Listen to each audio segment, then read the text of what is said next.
Chapter 1, Christmas Eve, If. Sade lay awake listening for the telephone. Surely Papa would ring if he could. Was he too ill? Or were the hospital tests a cover-up? What better time to get rid of him while everyone was busy with Christmas? But both Aunt Gracie and Uncle Roy said the government would not risk doing something underhand while Papa was still in the news. Of course, why had she not thought of it before? The news people could find out where Papa was. She jolted up and switched on her desk lamp to search for the paper with the address of the television studio. Mrs. Howe had added the telephone number underneath. She could ring and ask for the newsroom. It was very late, but Papa had sometimes worked on his news all night. With luck, someone would be there. The landing was dark with no beam of light underneath Aunt Gracie and Uncle Roy's room. Sade crept downstairs by clutching onto the banister. The streetlight glowed eerily through the ruffles of net that veiled the window beside the front door. By shifting the telephone nearer, she could just make out its buttons. As she propped up the paper with the number on the window ledge, the clock in the hallway began to chime. She waited, counting. 12. The echo of the final chime covered the pips as she dialed. Holding the mouthpiece closer, she asked for the newsroom. Once again, she listened to ringing. It kept on ringing. Perhaps no one was there at all. They must have gone home. It was Christmas Eve now. Sade was on the point of giving up when a woman answered, her voice flat and brisk. She seemed to pick up a little interest, however, when Sade said who she was and why she was ringing. Curled back in bed, in the shadows of her room, doubts began to rise. Even if the reporter found out where Papa was being held, that would not stop him being sent off into the waiting arms of the brass buttons and their soldiers. Caught halfway between sleep and wakefulness, Sade could not stop her mind zigzagging. Pictures from the past mingled crazily with thoughts of what might happen. She remembered the night on the airplane, peering out to see their home, and all of Lagos disappearing into a scattering of pinprick lights in the vast darkness. She remembered her feeling then of spinning out into space, adrift. How much older she felt now than that Sade of 6 weeks ago. So much had been frightening, yet somehow she and Femi were still here. Even if her brother kept his misery wrapped up like a hand grenade, at least they were still together.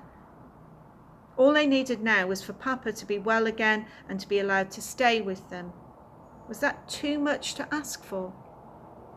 Mama had always said nothing was too much or too little to pray for. But Mama had believed in miracles. Sade was woken by Uncle Roy rumbling onto the landing. Someone was knocking at the front door. Who on earth? 7 o'clock on a Sunday morning? Sade threw off her quilt. A sixth sense propelled her out of bed. Aunt Gracie, fastening her dressing gown, joined Sade at the top of the stairs.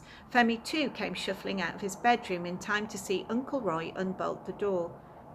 A whirlwind followed. Uncle Roy's deep roar of delight swept upstairs with the open blast of frosty air. Sade and Femi tumbled headlong downstairs. Papa, frail and supported by Uncle Dealey's arm, stood smiling in the doorway. Take care, Uncle Deli pitched out his free hand to stop the children bowling Papa over. Swiftly, they wriggled as close as possible to their father. Lean on me, Papa, Femi urged. With Uncle Dealey's help, they escorted Papa to the sitting room. After the first flurries of greetings, Papa unravelled his tale. The doctor had become worried about pains in his chest and wanted him to have tests in hospital. It would be difficult to get them done on a weekend just before Christmas, but the doctor had gone away to see what he could arrange. The prison officers, however, seemed more worried that other detainees might riot if anything happened to Papa. They had moved him to another wing of the prison where he was on his own. When he overheard talk about taking him to another prison altogether, he'd rung Uncle Dealey, who in turn rang Mr. Nathan. But his office is closed, Sade interrupted. Ah, he gave me his home number for emergencies, explained Uncle Dealey. Mr. Nathan had acted straight away. Somehow he'd managed to speak to a member of Parliament who spoke to the Home Secretary himself. Within hours, Papa was taken to a hospital in Oxford and the Home Secretary ordered that he should be set free. Papa could live in England for 6 months while they decided whether to let the family stay or to send them away. When the hospital said that the test could only be done after Christmas, Papa had discharged himself. I told them that you children would be my best medicine.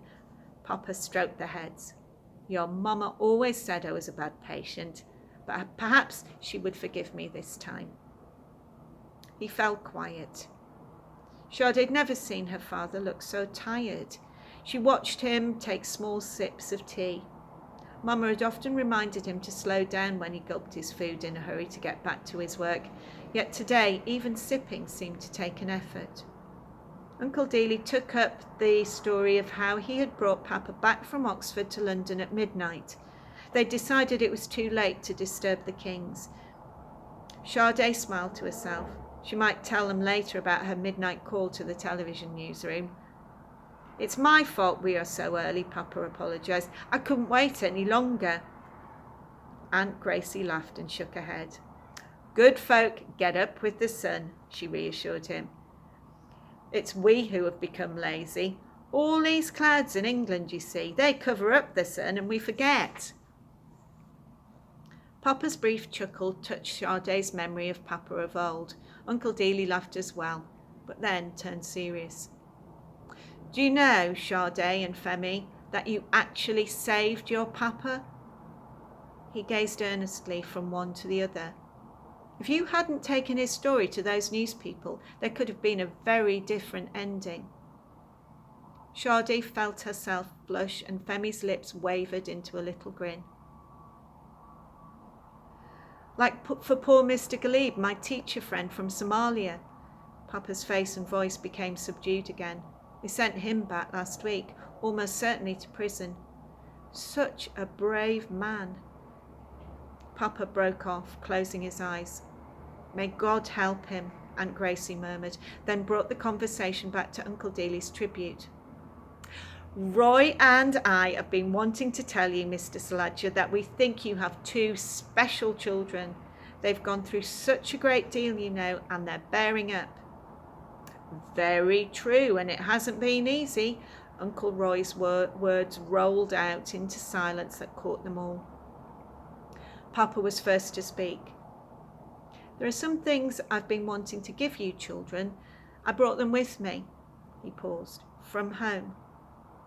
He signalled to Uncle Dealey to pass him a small holdall. He began rummaging down one side, then the other. Ah, here they are. With a flourish, he held up 2 pairs of red and black goalkeeper's gloves, one larger than the other.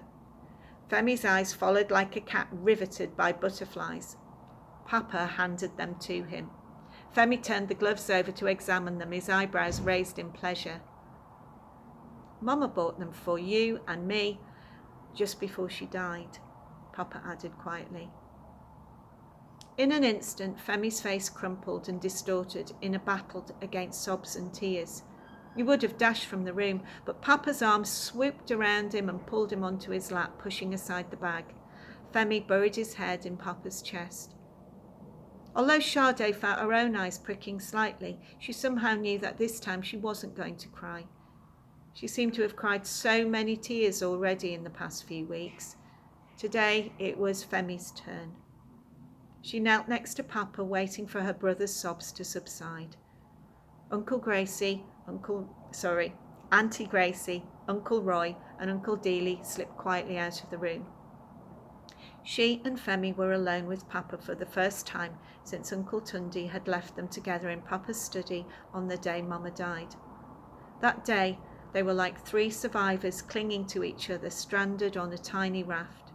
Since then, they'd been flung apart, thrown into so many dangerous rapids. Yet here they were, having finally reached the same shore. Perhaps in a few months they were going to be pushed away again, but for the moment it was enough that they were together again. Look in my bag, Sade. Papa's arms were still comforting Femi as he directed her to look for a white agbada. Her hands delved in to lift it, and she felt the weight of something inside, something solid and heavy. Suddenly she felt light and fluttery, as if the little Christmas tree birds were alive inside her fingers, beating their tiny wings. She unwrapped the material. There, gleaming against the starched white cotton, lay her own ebony Iowo. Oh, Iowo, almost alive, with her delicately patterned hair and serene calm eyes. Sade's fingers nimbly unfolded the agbada's matching trousers.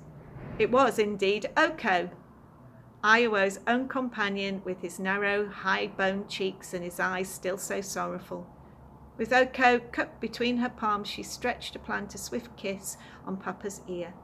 Then, one at a time, she placed Oko and Iowo on the mantelpiece between the Christmas cards.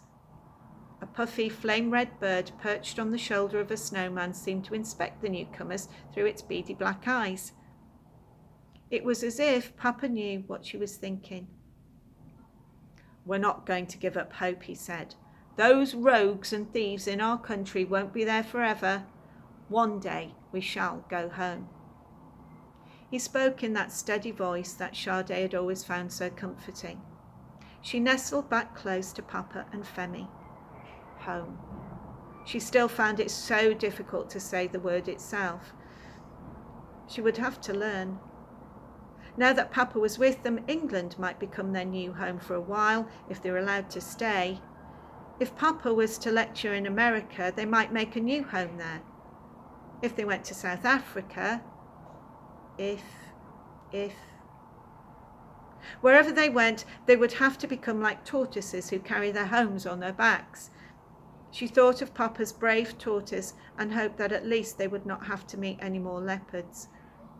Sade gazed at Oko and Iowo and the rich streaks of brown within their glowing ebony faces.